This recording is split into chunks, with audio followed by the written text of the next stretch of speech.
दोस्तों, भारत अब न सिर्फ बांग्लादेश के ऊपर बल्कि अवैध रूप से भारत के अंदर आए बांग्लादेशी लोगों के ऊपर भी भारत की तरफ से धनाधन एक्शन लिए जाना शुरू हो चुका है। आपको याद होगा कि जब पिछली बार भारत की तरफ से इन लोगों को उठाकर बांग्लादेश के अंदर भेजा जा रहा था तो उस दौरान बांग्लादेश यूनाइटेड नेशन में भारत की शिकायत करने पहुंच गया था। यहां तक कि यूएन ने भी भारत के ऊपर जांच बैठा दी थी, लेकिन भारत इन सब की परवाह न करते हुए अब बांग्लादेशी लोगों के ऊपर बड़े एक्शन ले रहा है। बंगाल में चल रहा SIR यानी स्पेशल इंटेंसिव रिवीजन अब पूरे राज्य में सबसे बड़ी चर्चा बन चुका है। शुरुआत में लोग इसे एक साधारण रिवीजन प्रक्रिया समझ रहे थे, लेकिन जैसे जैसे ये आगे बढ़ा इसका असर जमीन पर साफ दिखाई देने लगा। प्रशासन, पुलिस, चुनाव अधिकारी और अब BSF सभी एक साथ जुड़ चुके हैं। इससे माहौल में इस तरह की सख्ती और गंभीरता आ गई है। लोगों को पहली बार एहसास हो रहा है कि ये सिर्फ रूटीन का सर्वे नहीं बल्कि कई सालों से जमा हुए फर्जीवाड़े का बड़े पैमाने पर सफाया है। इसी सख्ती का सबसे बड़ा नतीजा तब सामने आया जब BSF ने सीमा के जीरो लाइन पर करीब 500 से ज्यादा बांग्लादेशी नागरिकों को वापस भागने की कोशिश में पकड़ लिया। ये लोग नदी वाले खुले इलाके से बांग्लादेश में घुसने की कोशिश कर रहे थे। जब उनसे पूछा गया कि वे अचानक क्यों भाग रहे हैं तो उन्होंने बताया कि SIR सर्वे शुरू होने के बाद उन्हें डर लगने लगा कि वे अपनी नागरिकता और दस्तावेज नहीं दिखा पाएंगे। ज्यादातर लोग दिहाड़ी मजदूर, घरेलू कामगार और कंस्ट्रक्शन साइट के कर्मचारी थे जो कई सालों से बिना किसी पहचान के बंगाल में रह रहे थे। BSF ने इन सभी को रोका, उनकी तस्वीरें और फिंगरप्रिंट लिए और फिर बांग्लादेश बॉर्डर गार्ड से बात शुरू की। ये प्रक्रिया आसान नहीं होती क्योंकि हर व्यक्ति की पहचान की पुष्टि करनी होती है, लेकिन इतनी बड़ी संख्या में लोगों का पकड़ा जाना ये दिखाता है कि SIR का दबाव असली है। वहीं लोग अब छिप नहीं पा रहे। ये शायद SIR की अब तक की सबसे बड़ी सफलता मानी जा सकती है। उधर कोलकाता की गुलशन कॉलोनी में भी हालात कुछ अलग नहीं है। ये इलाका पहले दिन से ही SIR के लिए सबसे चुनौती वाला हिस्सा माना गया था। ये 5-5 मंजिले की इमारतें, ज्यादातर बिना लिफ्ट के, और BLOs को हर दिन कई बार ऊपर नीचे करना पड़ रहा था। ऑन पेपर आबादी 2 लाख दिखाई जाती है, लेकिन असली वोटर मुश्किल से 10% भी नहीं निकल रहे थे।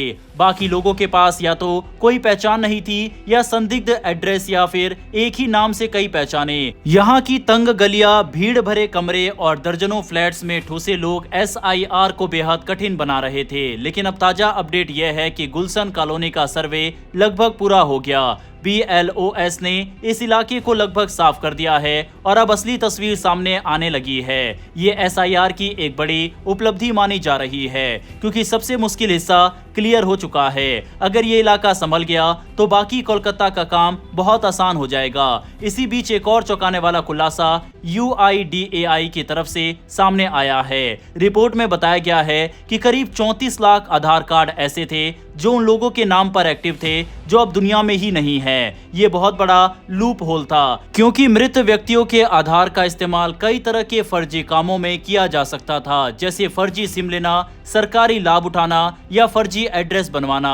SIR के बीच ये डेटा सामने आते ही UIDAI ने तेजी दिखाते हुए सभी 34 लाख कार्ड तुरंत डीएक्टिवेट कर दिए। ये कदम इसलिए भी जरूरी था ताकि आधार और वोटर डेटा को एक साथ मिलाकर असली और नकली पहचान का फर्क साफ किया जा सके। अब बात आती है असली गेम चेंजर की। चुनाव आयोग ने साफ कर दिया है अब SIR सर्वे को और तेज करने के लिए AI की मदद ली जाएगी। यह AI 2 चीज देखेगा, फोटो मिलती जुलती है या नहीं, और डेमोग्राफी यानी उम्र, नाम और एड्रेस जैसी चीजें समान तो नहीं। इससे फर्जी या डुप्लीकेट वोटरों को जल्दी चिन्हित किया जा सकेगा। हालांकि आयोग ने यह भी साफ कहा है कि AI सिर्फ मदद करेगा, लेकिन अंतिम निर्णय इंसान यानी BLOS ही लेंगे। इससे ये डर कम हो जाता है कि कहीं AI किसी सही व्यक्ति को गलत तरीके से संदिग्ध ना बना दे। AI का इस्तेमाल दिखाता है कि इस बार चुनाव आयोग पूरी गंभीरता से फर्जी वोटिंग के खिलाफ कदम उठा रहा है। पहले जितना समय लगता था उतने काम अब कुछ मिनटों में ही हो जाएंगे।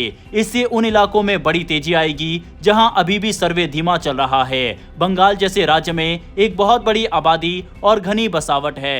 AI का आना वास्तव में एक बड़ा बदलाव है। कुल मिलाकर बंगाल का SIR सर्वे अब अपने सबसे निर्णायक मोड़ पर पहुंच चुका है। BSF सीमा पर सख्त है। UIDAI आधार डेटा साफ कर चुका है। AI टेक्नोलॉजी अब सिस्टम में जुड़ रही है और बीएलओज धीरे धीरे मुश्किल इलाकों को भी साफ कर रहे हैं। आने वाले हफ्ते में इस पूरे अभियान के असली नतीजे सामने आएंगे। अभी तक जो संकेत मिल रहे हैं उससे लगता है कि कई सालों से जमा हुए गड़बड़ियां इस बार सच में पकड़ी जाएंगी। दूसरी तरफ दोस्तों, जिस तरह से बांग्लादेश और भारत के रिश्ते नाजुक मोड़ पर पहुंच चुके हैं, इसको देखकर बांग्लादेश की सरकार भी हरकत में आ गई है। उन्होंने अपने नेशनल सिक्योरिटी एडवाइजर को भारत भेजा है। यहाँ पर बांग्लादेश शेख हसीना के मुद्दे को भी उठाना चाहता है, लेकिन भारत की तरफ से बांग्लादेश को साफ ये कह दिया गया है कि वह इन हालातों में हसीना को वापस नहीं भेजने वाले। दूसरी तरफ दोस्तों, भारत का सपोर्ट इस बार यूनाइटेड नेशन ने भी दिया। आप स्क्रीन पर आर्टिकल देख सकते हैं। यूनाइटेड नेशन ने अपोज किया है जो डेथ पेनल्टी शेख हसीना को दी गई थी उसे। इसके अलावा दोस्तों, भारत और बांग्लादेश के बीच सिचुएशन कितने खराब है इसका अंदाजा इसी बात से लगा सकते हैं कि भारत और बांग्लादेश के बीच एक वुमेन क्रिकेट सीरीज भी होने वाली थी, लेकिन भारत ने फिलहाल उसको भी पोस्टपोन कर दिया है। दूसरी ओर भारत ने सिलीगुड़ी कॉरिडोर यानी चिकन नेक की सुरक्षा को एक और लेवल पर ले जाने का बड़ा फैसला किया है। रिपोर्ट्स के मुताबिक भारत ने यहां 3 नई मिलिट्री गैरिसन पूरी तरह ऑपरेशनल अप कर दी है। ये कदम ऐसे समय पर उठाया गया जब बांग्लादेश में हालात लगातार खराब हो रहे हैं और चीन लगातार एलएसी के पास नई नई संरचनाएं खड़ी कर रहा है। भारत का ये कदम साफ दिखाता है कि अब न्यू दिल्ली किसी भी तरह की अनिश्चितता को हल्के में लेने के मूड में नहीं है। इन 3 गैरिसन का लोकेशन रणनीतिक रूप से बेहद महत्वपूर्ण है। चोपड़ा पश्चिम बंगाल, किशनगंज बिहार और धुबरी असम। चोपड़ा और किशनगंज को फॉरवर्ड बेस की तरह तैयार किया गया है। ये तीनों मिलकर सिलीगुड़ी कॉरिडोर की सुरक्षा को एक मजबूत ढाल देते हैं। ये वही 22 किलोमीटर लंबा कॉरिडोर है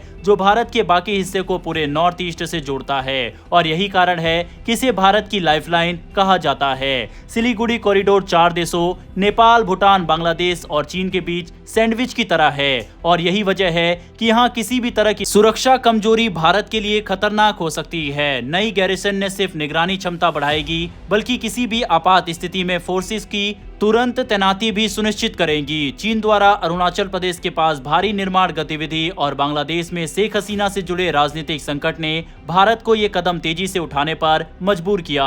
ये भी याद रखना होगा कि इस क्षेत्र में पहले से ही भारत की मजबूत सैन्य मौजूदगी है। सिलीगुड़ी के सिकोना में स्थित त्रिशक्ति कोर इस पूरे क्षेत्र की सुरक्षा संभालती है। यहाँ ब्रह्मोस मिसाइलें, हासीमारा में तैनात Rafale jet, S-400 defence system, MRSAM और स्वदेशी आकाश मिसाइल सिस्टम पहले से मौजूद है। यानी नई गैरिसन इस सुरक्षा व्यवस्था को और अधिक मजबूत करती है। हाल ही में असम में भारतीय वायुसेना की बड़ी फ्लाइंग डिस्प्ले और अरुणाचल प्रदेश के पास पूर्वी प्रचंड प्रहार जैसे मिलिट्री एक्सरसाइज दिखा चुके हैं कि भारत अब नॉर्थ ईस्ट सेक्टर में पूरी तरह तैयार खड़ा है। खास बात यह है कि पाकिस्तान और बांग्लादेश की अचानक बढ़ती मिलिट्री नजदीकियां, जैसे 8 नवंबर को पाकिस्तानी नौसैनिक जहाज का चटगांव पहुंचना, उसने भारतीय एजेंसियों की सतर्कता और बढ़ा दी है। बहरहाल दोस्तों, बांग्लादेश से निकल कर आई इन सभी खबरों पर अपनी राय कमेंट बॉक्स में लिखकर बताइएगा। इन्फॉर्मेशन और वीडियो पसंद आई हो तो वीडियो को लाइक करके हमारी आने वाली डेली ऐसी वीडियो के लिए नीचे दिए गए